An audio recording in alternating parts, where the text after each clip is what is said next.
All right, the watch list for Thursday, June 2nd. Let's look at the SPY. You can see this is what the SPY looked like on a 5-minute basis, 5 minutes into the day today. So gapping down below yesterday's low, and here's what happened after that. Climbed pretty much all day. Ended up closing above yesterday's close. So it's hanging out. It's hanging pretty tough. So keep that in mind when trading. We're doing okay as far as the bulls go. Here's my watch list, SPEX. Gave a nice bounce today. This move right here was pretty darn strong. You see that volume? And it pulled back near the end, but held up okay. This is that one that gapped up and actually basically almost filled the gap. So the only reason this is interesting to me is because it had such a nice move after this gap. And it's got nice support below, and this afternoon pop, has my attention. So it's interesting tomorrow. Maybe over 280, who knows? We'll see how it trades and see how the overall market trades. But I think it's worth having on watch. CLRB, no trades in it today, just goes back on watch. In my opinion, you're still in this flag and still holding that $3 support area. So the next move could be up. Keeping our eyes on CLRB, OPGN, no trades in this one today. Let me pan out a little bit here. But because you had the big volume spike yesterday and then today kind of a quiet inside day, sometimes you get a third day play. I don't like the fact that it only had 250,000 today, so it's not one of my favorites, but worth having on watch. CSLT had the gap up, 2-day run, pulled back, consolidated for about a week and a half, and now a nice pop today. So you have potential catalysts. A break of today's high would be 478, and then that might push it through this 484 high and maybe make a run to 5, and maybe through that, who knows. But I like the volume on the initial spike, and I like the fact that we've got a lower high today on increasing volume again out of this kind of range. So we'll watch that one for a possible, it can be, the entry could be a red to green tomorrow, could be any number of things, but we want to make sure we're not fighting the overall market. But a possible good trade setting up for CSLT. NNVC had a nice spike on, yesterday, and then today an inside day closing pretty strong. So this gets through too, might just rip through this 204 and maybe get a nice percentage move. So that one's kind of a quiet one, but I want to watch it. VSLR is starting to get pretty to me. Had this big spike. Now you've got 2 red days on declining volume. Tomorrow this one might just turn back higher. That's one of my more favorite ones from the list today. BOSC, remember I said I'd like this thing to come in. I didn't want to chase, but I'm starting to watch it. Well, it looked like this when I said that. I'm going to start watching it tomorrow, which would be today. And it came in nicely. It probably needs to come in another day.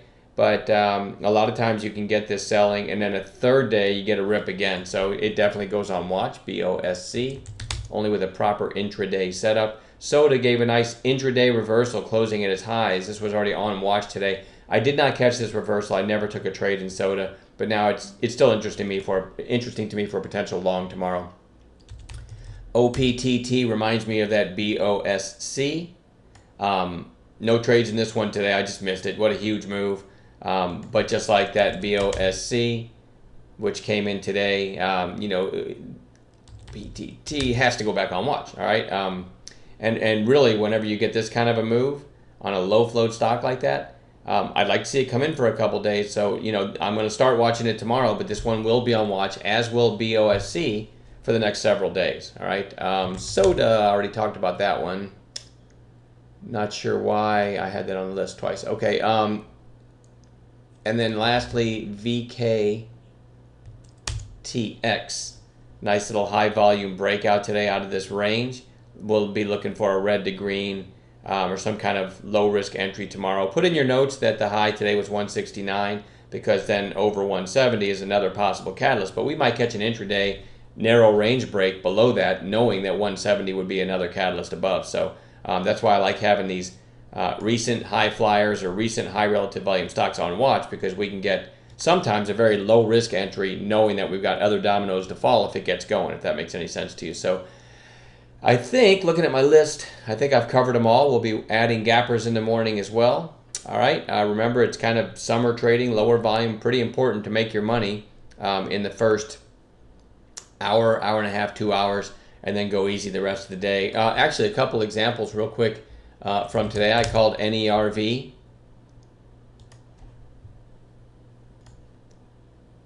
Try to show you what it looked like when I called it. And I'll give you the reason why I called it too. So NERV didn't catch my interest, even though it was on watch for today.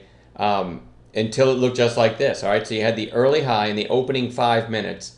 And this is a good example, by the way. You see this opening candle? We had this on watch. I never take a run in the opening 5 minutes. Those oftentimes reverse. If anything, you could probably put together a decent short strategy on something like that. But so it had this pop and put in its high 5 minutes in at $12.74.